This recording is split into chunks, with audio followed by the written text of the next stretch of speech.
السلام علیکم ورحمۃ اللہ وبرکاتہ۔ الحمد للہ وکفی وسلام علی عبادہ الذین اصطفی، اما بعد فاعوذ باللہ من الشیطان الرجیم، بسم اللہ الرحمن الرحیم، وأفوض أمري إلى الله إن الله بصير بالعباد۔ وقال النبي صلى الله عليه وسلم إذا مرض العبد أو سافر كتب له مثل ما كان مقيما صحيحا، رواه البخاري۔ صدق الله العظيم وصدق رسوله النبي الكريم، ونحن على ذلك لمن الشاهدين والشاكرين، والحمد لله رب العالمين۔ میرے محترم بزرگوں، عزیز نوجوان بھائیوں، اللہ تبارک و تعالیٰ کی ذات بہت بڑی ہے۔ اللہ کی قدرت، اللہ کی طاقت، اللہ کی ملکیت اور بادشاہی اللہ تبارک و تعالیٰ نے قرآن کریم میں عجیب و غریب انداز سے ہمیں سمجھائی۔ قرآن کریم کی سب سے بڑی آیت جس میں اللہ تبارک و تعالیٰ نے اپنی قدرت، اپنی طاقت، اپنی ملکیت اور اپنی بادشاہت کا اعلان کیا ہے، وہ آیت الکرسی۔ آیت الکرسی کے فضائل ہم اکثر پڑھتے اور سنتے رہتے ہیں۔ مجھے صرف اس کا ترجمہ آپ کو بتلانا ہے کہ اللہ تعالیٰ کتنے بڑے ہیں۔ اللہ تعالیٰ فرماتے ہیں اللہ لا الہ الا هو الحی القیوم۔ واللہ ایسا ہے کہ اس کے علاوہ کوئی عبادت کے لائق نہیں، اور وہ زندہ ہے اور قیوم ہے، تھامے ہوئے ہیں پوری دنیا کو۔ پوری دنیا کا نظام اللہ تبارک و تعالیٰ چلاتے ہیں، یہ قیوم ہے۔ اللہ تعالیٰ فرماتے ہیں لا تأخذہ سنۃ ولا نوم، اس کو اونگ بھی نہیں آتی، اس کو جھونکا بھی نہیں آتا۔ اور لہو ما فی السماوات و ما فی الارض، آسمان اور زمین، یہ زمین تو ہم دیکھتے ہیں، اس زمین کے علاوہ اللہ کی کائنات بہت بڑی ہے، اور ہم جن چیزوں پر سائنس سے کہتا ہے کہ ہم جن چیزوں پر مطلع ہیں اور باخبر ہیں، وہ 100% میں سے 3% پہ آج تک مطلع ہو چکے ہیں کہ یہ بھی ایسی چیزیں ہیں، صرف 3%۔ آپ اندازہ لگاؤ باقی 97% جو ہے اس پر دنیا آج تک مطلع نہیں ہوئی۔ کتنی بڑی کائنات اللہ تعالیٰ نے بنائی۔ اللہ تعالیٰ فرماتے ہیں وہ سب میری ہے۔ من ذا الذی یشفع عنده الا بإذنہ، کوئی ہے جو اللہ کی اجازت کے بغیر اللہ کے سامنے سفارش کر سکے کسی کی؟ یہ بہت قدرت والے اللہ ہے۔ مجھے یہ بتانا مقصود ہے کہ اللہ تبارک و تعالیٰ کی قدرت، اللہ تبارک و تعالیٰ کی حکمت کوئی بندہ نہیں سمجھ سکتا۔ اصل چیز مجھے اور آپ کو اس دین کی اصل بنیاد وہ سمجھنا ہے کہ دین کی اصل حقیقت کیا ہے، اسلام کی اصل حقیقت کیا ہے، ایمان کی اصل حقیقت کیا ہے۔ میرے بھائیوں، اسلام اور دین کی اصل حقیقت وہ اللہ کے حکم کو پورا کرنا ہے، جس کو دوسری زبان میں کہتے ہیں تسلیم و رضا۔ جو کچھ اللہ تعالیٰ جس طرح، جس وقت، جیسا حکم دے اس کو ماننے کا نام دین ہے۔ میرا اور آپ کا شوق پورا کرنے کا نام دین نہیں ہے۔ مثال کے طور پر کہ شوق پورا کرنے کا نام دین نہیں ہے، اس کا کیا مطلب؟ جیسے حدیث میں اللہ کے نبی صلی اللہ علیہ وسلم نے ایک بہت بڑی بات بتلائی۔ حضرت موسیٰ اشعری رضی اللہ تعالیٰ عنہ، یہ بڑے جلیل القدر صحابی ہے۔ یہ وہ صحابی ہیں جن کو 2 مرتبہ ہجرت کا موقع ملا۔ ایک حبشہ کی ہجرت کا بھی موقع ملا اور ایک مدینہ منورہ کی ہجرت کا بھی موقع ملا. اتنے بڑے صحابی ہیں. وہ فرماتے ہیں کہ اللہ کے نبی صلی اللہ علیہ وسلم نے فرمایا کہ جب بندہ بیمار ہوتا ہے، اذا مرض العبد، جب بندہ بیمار ہوتا ہے یا اوسافر، یا کسی سفر میں چلا گیا، تو جو اعمال وہ گھر بیٹھ کر کر سکتا تھا یا جو نیک اعمال وہ صحت کے زمانے میں کر سکتا تھا، کتب لہ مثل ما کان. تو مرض کی وجہ سے، بیماری کی وجہ سے، اب ایک آدمی بیمار ہے، اتنا زبردست بیمار ہے کہ وہ مسجد بھی نہیں آ سکتا، وہ جو ہے اپنا کوئی قرآن کی تلاوت بھی نہیں کر سکتا، کسی کی مدد بھی نہیں کر سکتا، اور وہ آدمی یہ سوچے کہ میں کیسے بیمار ہو گیا. اگر میں بیمار نہ ہوتا تو آج مسجد جاتا، میں بیمار نہ ہوتا تو کھڑے ہو کر لمبی لمبی نمازیں پڑھتا. فرمایا یہ افسوس کرنے کی اب تجھے کوئی ضرورت نہیں ہے. اللہ تعالیٰ کا حکم ہے کہ مریض آدمی، مسافر آدمی، نوافل میں اس کو تخفیف ہو گئی، وہ 4 کی جگہ پر 2 پڑھے گا. بیمار آدمی ہے، وہ کھڑے ہو کر نفل نہیں پڑھ سکتا تو آرام سے بیٹھ کر پڑھے، کوئی حرج نہیں ہے. تو آدمی اگر یہ مومن اگر یہ کہے کہ میں تو بیمار ہوں، کاش بیمار نہیں ہوتا تو مسجد جاتا، یہ کرتا وہ کرتا، فرمایا یہ تیرا شوق ہے. اصل اللہ کا حکم وہ پورا کرنا ہے کہ تم بیمار ہے تو فرائض تجھ سے معاف نہیں ہے، فرائض تو پورا کر. باقی جو نوافل تو اپنے گھر پہ کرتا تھا یا اپنی صحت کے زمانے میں کرتا تھا، تندرستی کے زمانے میں کرتا تھا، وہ سب نوافل کا ثواب بیماری کی حالت میں بھی ملے گا. ایک آدمی روزانہ 3 پارے پڑھتا ہے لیکن اب بیمار ہے، نہیں پڑھ سکتا. فرمایا اب تجھے 3 پارے کا ثواب بیماری کی حالت میں اللہ لکھے گی. بخاری شریف کی روایت. اب تو افسوس مت کر کہ میں نہیں پڑھ سکا، میں قرآن کی تلاوت نہیں کر سکا، اس لیے کہ اللہ کا حکم یہ ہے کہ اب تو جو ہے آرام کر، تو بیمار ہے، تو راضی ہو جا، اس بیماری پر راضی ہو جا. اس لیے ایک بزرگ کسی کی خبر لینے گئے، بیمار آدمی کی، تو وہ بیماری میں الحمدللہ الحمدللہ کہہ رہے تھے. فرمایا کہ آپ الحمدللہ کہتے ہو، بلکہ آپ بیمار ہیں تو آپ اللہ سے یہ کہیں کہ اللہ میں بیمار ہوں، مجھے شفا عطا فرما، میں کمزور ہوں، میری مدد فرما. یہ الحمدللہ اور سبحان اللہ اور اپنے آپ کو بہادر بتانے کا وقت نہیں ہے، بلکہ اگر تو بیمار ہے تو بیماری میں اللہ کو عجز بتلا کہ میں کمزور ہو گیا، اللہ میری مدد فرما. اس لیے فرمایا کہ اللہ تبارک و تعالی تمہاری بیماری کی حالت میں سے پہلے جو تندرستی کی جو حالت ہے اس میں تم جو نیک کام کرتے تھے، اللہ تعالیٰ اس کا ثواب تم کو بیماری کی حالت میں دے گا. تم راضی ہو جاؤ اس بیماری پر. اپنے شوق پورا کرنے کے لیے عبادت کرنا یہ دین نہیں ہے. اپنے تمام معاملات کو اللہ کے سپرد کر دو کہ میرا خیر اور میرا شر یہ اللہ کے ہاتھ میں ہے. اللہ میرے لیے جو فیصلہ کرے گا وہ فیصلہ مجھے منظور ہے. اس لیے جو بندہ پریشان ہوتا ہے اس کی سب سے بڑی وجہ یہ ہوتی ہے کہ وہ یہی چاہتا ہے کہ میں جو چاہوں وہ ہو جائے. حالانکہ اللہ تعالیٰ فرماتے ہیں کہ تو جو چاہے وہ ہو جائے تو تو خود خدا ہو گیا. میں یہ چاہوں کہ میں کبھی بیمار نہ ہوں، میں یہ چاہوں کہ گھر سے نکلتے ہی میرے سب کام پورے ہو جائے، میں یہ چاہوں کہ ہر لوگ میری اطاعت کرے، تو پھر تو خدا ہو گیا.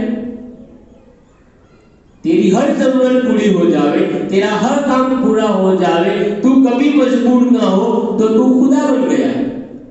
اگر پریشانی اور مصیبت اور غم آدمی کو ستاتا ہے، قرآن کریم نے اپنے ایک الفاظ بتایا کہ آپ یہ کہیں وَأُفَوِّضُ أَمْرِي إِلَى اللَّهِ، میں میرے تمام تر معاملات اللہ کے سپرد کر دیتا ہوں. اور کیوں؟ إِنَّ اللَّهَ بَصِيرٌ بِالْعِبَادِ، اللہ تعالیٰ اپنے بندوں کو خوب اچھی طرح جانتا ہے، دیکھتا ہے. اللہ تعالیٰ جانتے ہیں کہ اس کو یہ بیماری ہے، اس پہ یہ حکمت ہے. لیکن یاد رکھیں جو میں نے یہ کہا کہ بیماری کی حالت میں اس کو اس کی صحت کے زمانے کے اعمال کے ثواب ملیں گے تو نماز چھوڑ دیں، نہیں، نماز کسی حالت میں معاف نہیں ہے.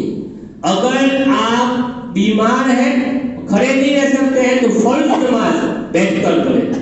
اگر آپ بیٹھ کر نہیں پڑھ سکتے تو سو کر پڑھیں. اگر کپڑے ناپاک ہیں بیماری کی وجہ سے، کوئی بدلنے والا نہیں ہے، کوئی مدد کرنے والا نہیں ہے، ناپاک کپڑے ہیں، فرمایا کہ اسی ناپاک کپڑے میں نماز ہو جائے گی، نماز معاف نہیں. نماز کسی حالت میں معاف نہیں ہے. اب اندازہ لگاؤ کہ جو لوگ نماز کے اوقات کو کھیل کود میں، جو لوگ نماز کے اوقات کو جو ہے سیر و تفریح میں، جو لوگ نماز کے اوقات کو ایسے ہی ضائع کر دیتے ہیں، اللہ تبارک و تعالیٰ کا غضب کس قدر اوپر اترتا ہوگا. کہ جو نماز آپ کو بیماری کی حالت میں معاف نہیں ہے، آپ صرف ہاتھ ہلا سکتے ہیں، صرف ہاتھ، پوری باڈی نہیں ہلا سکتے. فرمایا ہاتھ کے اشارے سے نماز پڑھو. یہ کال بندنا ہو گیا تکبیر تحریمہ، یہ قیام ہو گیا اور یہ سجدہ ہو گیا، آپ کو نماز معاف. جب تک 6 نمازوں کی حالت بے ہوشی کی حالت میں نہ گزر جائے وقت، وہاں تک نماز معاف نہیں ہے. اس لیے میرے بھائیوں یہ اللہ کا زبردست حکم ہے. اور آج یہ ہم اتنے دور ہو چکے ہیں ان چیزوں سے کہ گویا دین کی طرف ہم سب کا آنا ایک بہت محال چیز لگتی ہے کہ یہ معاملہ، یہ دین کا حکم اور دین یہ کہہ رہا ہے، یہ ہماری سمجھ میں نہیں آتا. آج ہر آدمی حالات کا رونا روتا ہے، مصیبت کا رونا ہے، اور مسلمانوں کی مظلومیت کا رونا روتا ہے، ہر ایک آدمی روتا ہے. لیکن قرآن کریم نے مسلمانوں کی کامیابی کے لیے جو حل بتلائے ہیں، اس کو کوئی جماعت اختیار کرنے کا نام نہیں لیتے. جہاں کوئی 4-5 آدمی جمع ہوئے، فلسطین میں یہ ہو رہا ہے، مسلمان ایسے ہو گئے ہیں، یہ ہو گیا ہے، لیکن جماعت میں کوئی یہ نہیں بولتا کہ آج سے سب قبیلہ گناہ میں چھوڑتا ہوں. کوئی یہ نہیں کہتا کہ میں آج سے ایک بھی نماز نہیں جانے دوں گا. یہ کسی کی زبان پہ نہیں آتا ہے. حالات کا تذکرہ کر کے دامن کو جھاڑ کر وقت گزار کر ہم سب چلے جاتے ہیں. میرے بھائیوں اس سے اللہ کی مدد نہیں آئے گی. تو فرمایا کہ 3 نام ہے تسلیم و رضا کا. اللہ کے سپرد اپنے معاملے کو کر دو، اللہ کی اطاعت کرو، اللہ کی بات کو مانو، اللہ کے حکم کو پورا کرو. اللہ کے حکم کو پورا کرو گے، اسی کو دین کہتے ہیں. اپنی مرضی سے مت چلو. اپنی مرضی کا کھانا، اپنی مرضی کا پہننا، اپنی مرضی کا مال استعمال کرنا، اس کو دین نہیں کہتے. اللہ کے حکم کو پورا کرنا اس کو دین کہتے ہیں. دیکھو آج مثال کے طور پر یہ سمجھو کہ ہم یہاں ہیں، ابھی عصر کی نماز نہیں پڑھ سکتے.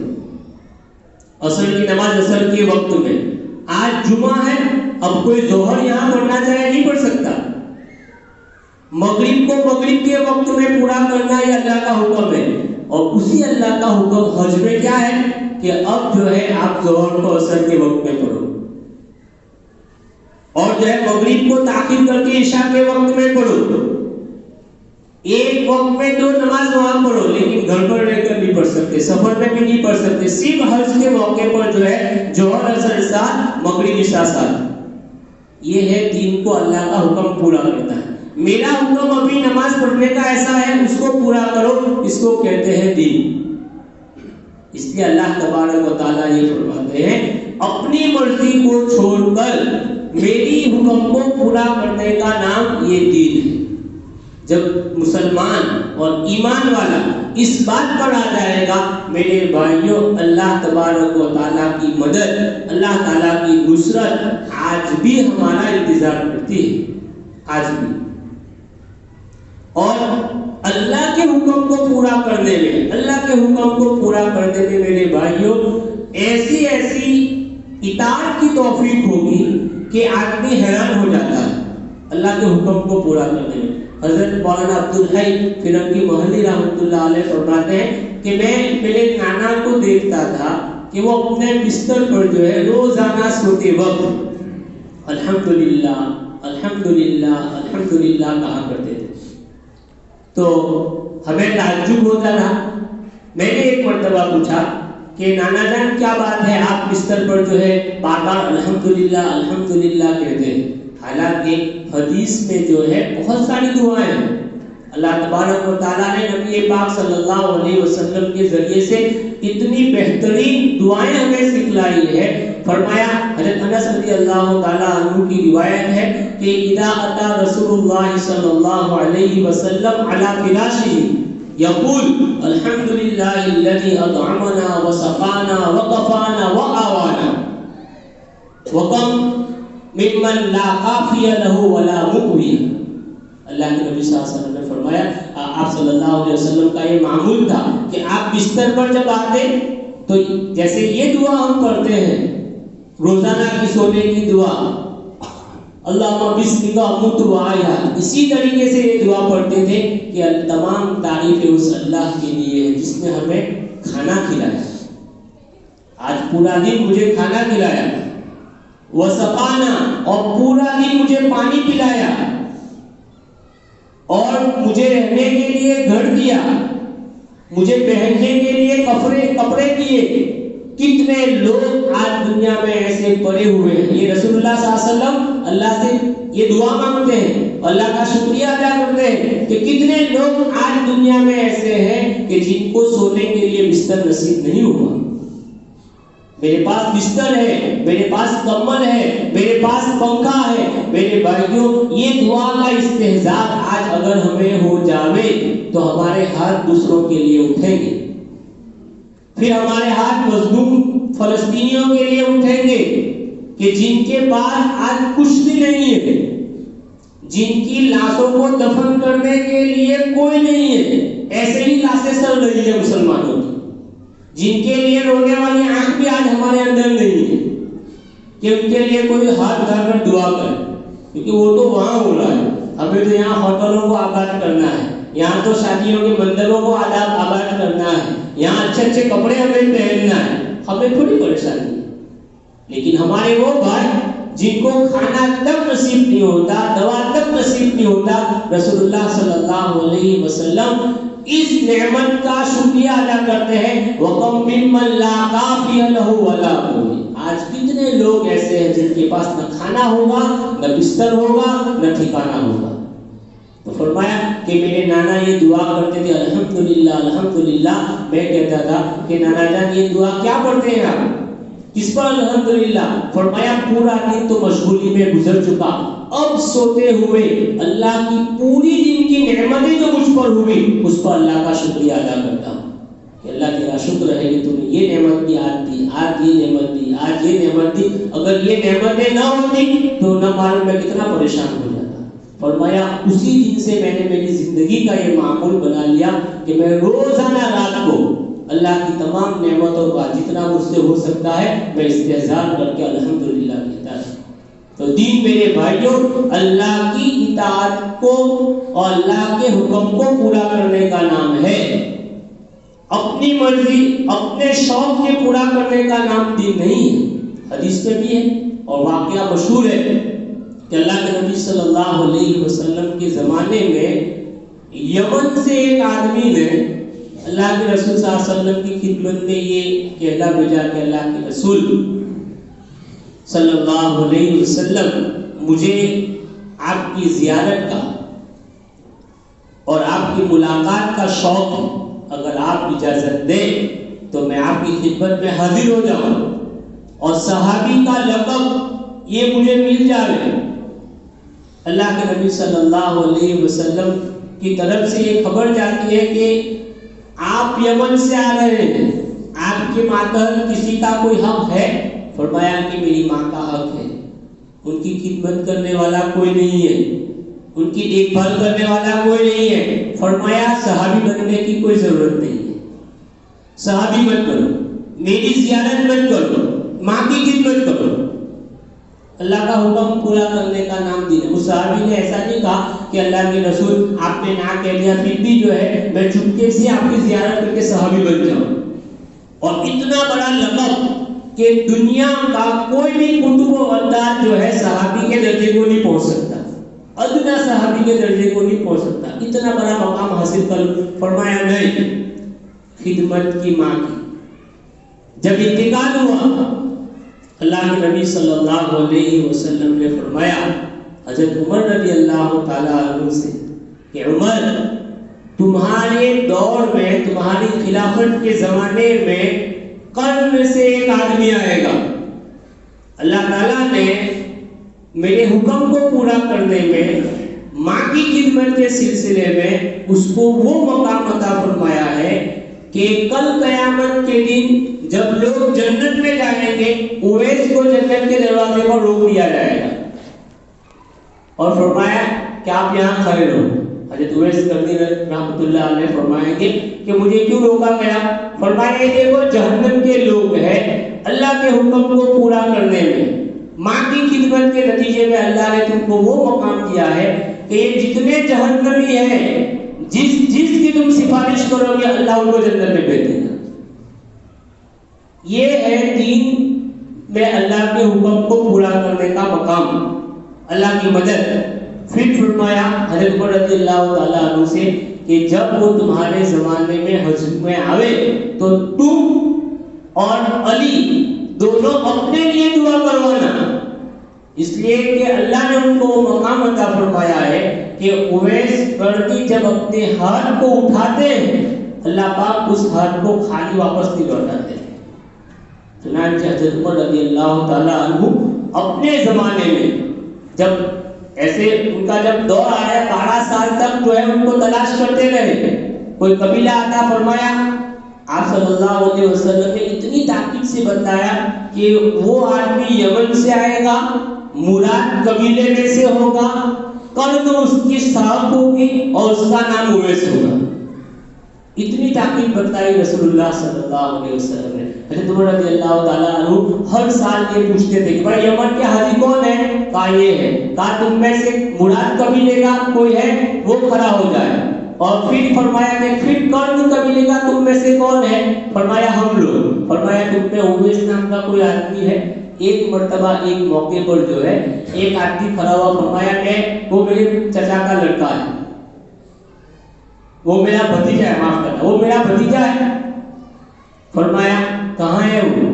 فرمایا کہ وہ عرفات کے میدان میں جو ہے وہ اونٹ چرانے گئے۔ اللہ حضرت عمر رضی اللہ تعالیٰ عنہ حضرت علی کو لے کر عرفات کے میدان میں پہنچے، ان سے ملاقات کی، پوچھا تم کون ہو؟ حضرت اویس رحمۃ اللہ علیہ نے پوچھا تم کون ہو؟